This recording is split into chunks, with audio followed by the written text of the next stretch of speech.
அமெரிக்க அதிபர் Donald Trump ஈரானை பார்த்து இருக்கலே கேவலமான மோசமான கெட்ட வார்த்தையை வச்சு திட்டிருக்காருங்க.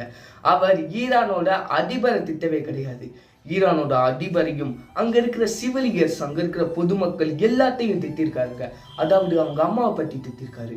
8000 வருஷம் சிறந்த நாகரிகம் உடைய நாடு ஈரான். அந்த நாகரிகத்தையே நான் அழிக்க போறேன், உங்களோட மொத்த நாட்டையும் நான் அழிக்க போறேன், உங்க நாடே இந்த மாரி இருக்காது அப்படின்னு ரொம்பவே மோசமா பேசியிருக்காருங்க. ஒரு தலைவர் இப்படிலாம் மோசமா பேசலாமா? இதளவுக்கு ஈரானை பார்த்து எந்த நாடும் இவ்வளவு மோசமா பேசினது இல்லை, கெட்ட வார்த்தையில் திட்டினது இல்லை. எந்த தலைவரும் வெளிப்படையா அப்படி கெட்ட வார்த்தையில திட்டவே மாட்டாங்க.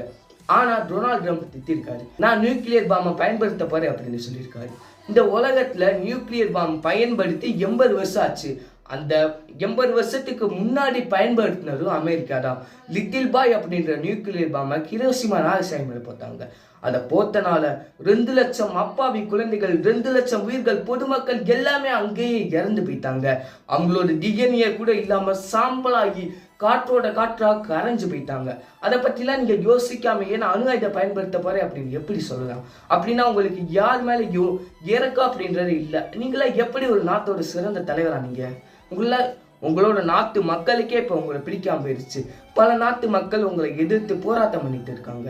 அது மட்டும் இல்ல, நீங்க உங்களோட போர்னால பல அப்பாவி குழந்தைகள் இறந்து போயிட்டாங்க. ஸ்கூல்ல கேர்ள்ஸ் ஸ்கூல் மேல பாம்பு போட்டீங்க, அங்க சம்திங் 150க்கு மேல குழந்தைகள் இறந்து போயிட்டாங்க. எங்களோட இந்தியாவை நம்பி வந்த ஈரானோட போர்க்கப்பலை இந்திய பெருங்கலை தாண்டி போனதுக்கு பின்னாடி அடிச்சு முடிச்சு விட்டீங்க. அது எங்களுக்கு எவ்வளவு பெரிய அவமானம். ஆனா மோடி அதை பத்தி பேசவே கிடையாது. ஆனா 7000 வருஷம் ஆண்ட ஒரு சிறந்த நாகரிகத்தையே நான் அழிக்க போறேன்னு சொல்றது எவ்வளவு கேவலமான விஷயம். அப்படி நீங்களே நினைச்சு பாருங்க. ஒரு நாட்டை அழிக்கிறேன் அப்படின்னு சொல்றதுக்கு முன்னாடி யோசித்து பார்க்கணும். அங்க சின்ன சின்ன குழந்தைகள் இருப்பாங்க, பொதுமக்கள் இருப்பாங்க, நாட்டோட சிறந்த தலைவர் இருப்பாங்க, பல பேருக்கு பல எதிர்காலம் இருக்கும் அப்படின்னு. ஆனா அந்த நாட்டு தலைவர், அந்த நாட்டு மக்களுக்கே தெரிஞ்சு போச்சு டொனால்ட் ட்ரம்ப் பேரா செஞ்சிருவாங்க. அதனால அவங்களே சாவுக்கு தயாராயிட்டாங்க, எல்லாத்தையும் ரெடி பண்ணிட்டாங்க. வா என்னை குண்டுக்கு அப்படின்னு பல மக்கள் ஈரான்ல இருக்கக்கூடிய முக்கியமான இடத்துல இறங்கி போராட ஆரம்பிச்சிட்டாங்க. அங்கேயே நின்றுட்டாங்க, அவங்களுக்கே தெரிய போகுது நம்ம சாக போகிறது. ஆனா இது மேக்சிமம் நடக்காது அப்படின்னு நினைக்கிறேன். ஏன்னா இது நடந்துச்சுன்னா கண்டிப்பா 3ஆம் உலக போர் தான் நடக்கும். 80 வருஷத்துக்கு மேல சம்திங் 80 வருஷத்துக்கு மேல பயன்படுத்தாத அணு ஆயுதத்தை பயன்படுத்த போறேன் அப்படின்னு சொல்றாங்க. இப்ப இருக்கிற டெக்னாலஜியில ரொம்பவே பயங்கரமான அணு ஆயுதம் இருக்கு. ஒரு அணு ஆயுதம் போர் ஒரு நாட்டையே அழிக்க அப்படின்னு பல அணு ஆயுதங்கள் இருக்கு. ஆனா மேஜர் ஆஃப் த நாடுகள் இதளவுக்கு அணு ஆயுதத்தை பயன்படுத்தவே இல்லை. எந்த நாடுமே, ஒரே ஒரு நாடு தவிர அமெரிக்கா. ஜப்பான் மேல ஹிரோஷிமா நாகசாகி அப்படின்ற இடத்துல ஒரு அணு ஆயுதத்தை பயன்படுத்தினாங்க. அந்த அணு ஆயுதத்தோட பேர் லிட்டில் பாய். அந்த அணு ஆயுதத்தினாலேயே 2 லட்சம் பேரை கொல்ல முடிஞ்சிச்சுன்னா நீங்க பாத்துக்கணும். உங்களோட சிறந்த போர்க்கப்பல், உங்களோட சிறந்த ஏர்கிராஃப்ட் கேரியர் USS ஆபிரகாம் லிங்கனை பத்தி தெரியுமா? ஒரு கப்பலுக்கு மட்டும் பேர் வச்சிருக்கீங்களே, அவர் எவ்வளவு சிறந்த தலைவர் தெரியுமா?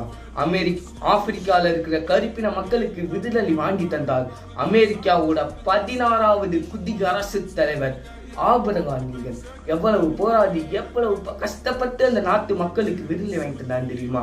அவர் எவ்வளவு ஆக சிறந்த தலைவர் தெரியுமா? ஏன் அமெரிக்காவில் அந்த மாதிரி சிறந்த தலைவரே இல்லை. அது தடவை நீங்க வரமாட்டீங்க, எலெக்ஷன்ல ஜெயிக்க மாட்டீங்க தான் நான் நினைக்கிறேன். ஏன்னா உங்க நாட்டு மக்களுக்கே உங்களை பிடிக்கிறதே இல்லை. நாட்டோட உலக பொருளாதாரத்துல முதல் நாடு, உலக டிஃபென்ஸ்ல 2வது இருக்கிற நாடு அமெரிக்கா. இப்படி மற்ற நாடை பார்த்து கேவலமா பேசுறது நம்மளை ஃபாலோ பண்றவங்களுக்கு தெரிஞ்சிருக்கோம். ஈரான் அமெரிக்கா போர் ஏன் வந்துச்சு அப்படின்னு புதுசா வந்தவங்களுக்கு நான் ஒரு சின்ன கிளாரிஃபிகேஷன் தந்திருக்கேன். அதாவது ஈரான் எங்களுக்கு பாதுகாப்பிற்காக, எங்களோட நாட்டுக்கு மேம்பாட்டிற்காக, எங்களோட எஜுகேஷனுக்காக நாங்க அணு ஆயுதத்தை உருவாக்க போறோம் அப்படின்னு சீக்கிரட்டா உருவாக்கிட்டு இருந்தாங்க. ஆனா இது அமெரிக்காவுக்கு பிடிக்கவே இல்லை. அதனால அது தீவிரமான நாடு, அது அப்படி செய்யறாங்க இப்படி செய்யறாங்க, நான் தான் பெரியாள் அப்படின்னு ட்ரம்ப் சொல்லிட்டு ஈரானோட உச்சக்கட்ட தலைவர், ஈரானோட உச்சக்கட்ட அதிகாரத்துல இருக்கிற ஒருத்தர், ஈரானோட சுப்ரீம் லீடர் கமேனியை கொண்டுட்டாங்க. அது மட்டும் இல்ல பல தலைவர்கள் பல பேர் கொண்டுட்டாங்க.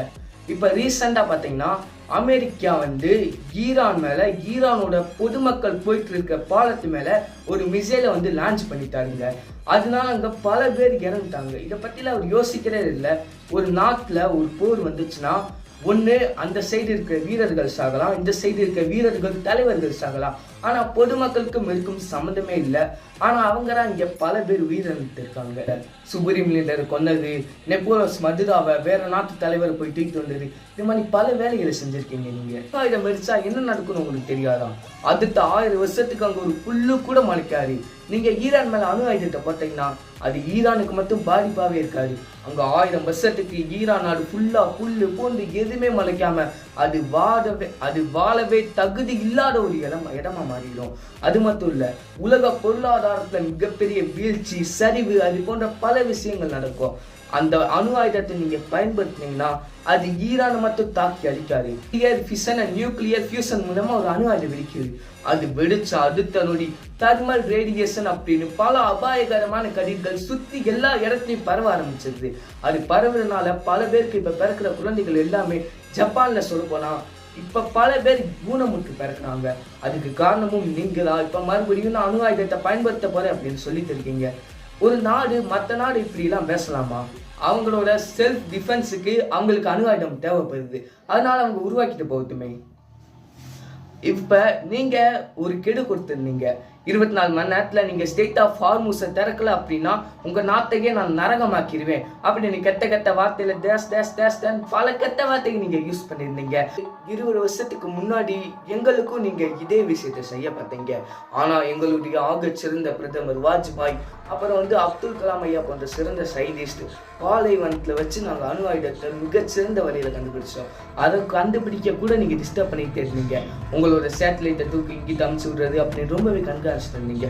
ஆனா பாலைவனத்துல ஆர்மி ட்ரெஸ்ஸை போட்டுக்கிட்டு எங்களுடைய வாஜ்பாய், அப்துல் கலாம் ஐயா போன்ற சிறந்த சயின்டிஸ்டுகள் எங்களுக்கு அணு ஆயுதத்தை கண்டுபிடிச்சிட்டாங்க. அது ஆனா உங்களுக்கு பொறுக்கவே இல்லை. அதுக்கப்புறம் எங்க நாட்டையே அழிக்க போறேன் அப்படின்னு பல நாடுகளை கூத்து சேர்த்துட்டு எங்க நாட்டையே அழிக்க போறீங்க அப்படின்னு நாங்க நினைச்சிட்டு இருந்தோம். ஆனா ரஷ்யா வந்துச்சுங்க. ரஷ்யா அவங்களோட அணு ஆயுதம் போர்க்கப்பல் அப்படின்னு எல்லாத்தையும் கொண்டு வந்தனால நீங்க அங்கிருந்து தெரிச்சு பயந்து ஓடிட்டீங்க. அன்னைக்கு ரஷ்யா எல்லாத்தையும் எங்க நாட்டையும் நீங்க அழிச்சு தரமட்டம் ஆயிருப்பீங்க. ரஷ்யா நியூக்ளியர் பாம்போட வந்துச்சு.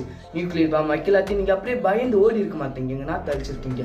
ரஷ்யா இல்லாட்டி இன்னைக்கு இந்தியா இல்லை. அதனால்தான் இன்றைய அளவுக்கும் இந்தியா ரஷ்யா ரொம்பவே சிறந்த நட்பு நாடா இருக்கு.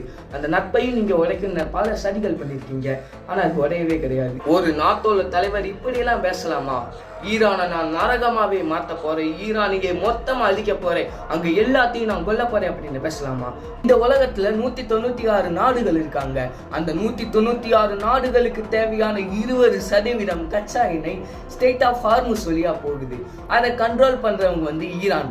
அவங்களோட கடல் பகுதியினால அவங்க கண்ட்ரோல் பண்றாங்க. அவங்களுக்கு இறக்க குணம் கொஞ்சம் அதிகமாவே இருக்கு. நம்ம இந்தியாவுக்கு தேவையான 50% கச்சா எண்ணெயும் ஸ்டேட் ஆஃப் ஹார்முஸ் வழியா வருது. ஏன் அவங்களுக்கு இறக்க குணம் இருக்கு அப்படின்னு நான் சொன்னேன்னா, இந்தியாவுக்கு அனுமதி தந்துட்டாங்க, நீங்க எங்களோட வழியை பயன்படுத்திக்கலாம் அப்படின்னு. இன்னும் பல நாடுகளுக்கு அவங்க மேட்ச் ஆஃப் த நாடுகளுக்கு அனுமதி தந்துட்டாங்க. அமெரிக்காவோட கூத்து நாடுகள், அமெரிக்கா கூட சேர்ந்து துரோகம் பண்ண நாடுகளுக்கு அவங்க அனுமதி தரவே இல்லை. உங்களோட கடல் பகுதிக்குள்ள நீங்க ஈரானோட கப்பலை விடுவீங்களா? அவங்க எந்த ஒரு அணு ஆயுதத்தையும் கொண்டு வர மாட்டாங்கன்னு உங்களுக்கு தெரியும். ஆனா நீங்க விட மாட்டீங்க. அவங்க சும்மா போனாலே, நீங்க வேற நாட்டு கடற்பகுதிக்குள்ள போனாலே நீங்க அடிச்சு முடிச்சு விட்டுருவீங்க. அவங்க ஏன் உங்களுக்கு அந்த கடல் பகுதியை விடணும்? ஆனா அவங்க ஏன் உங்களுக்கு அந்த வழியை விடணும்? நீங்க கெடு வேற தந்திருக்கீங்க.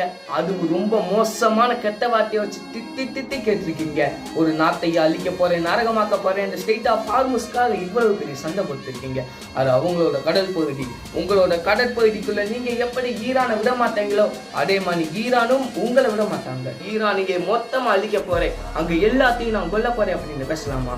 ஆனா ட்ரம்ப் பேசியிருக்காரு. இதை பத்தி என்ன நினைக்கிறீங்க அப்படின்னு கமெண்ட் பண்ணுங்க. இந்த வீடியோவை கடைசி வரையை பார்த்தவங்க எல்லாத்துக்குமே ரொம்ப நன்றி. இது போன்ற வீடியோக்களை பார்க்க மறக்காம லைக் அண்ட் சப்ஸ்கிரைப் பண்ணுங்க. நம்ம நாளைக்கு பார்க்கலாம். Bye by.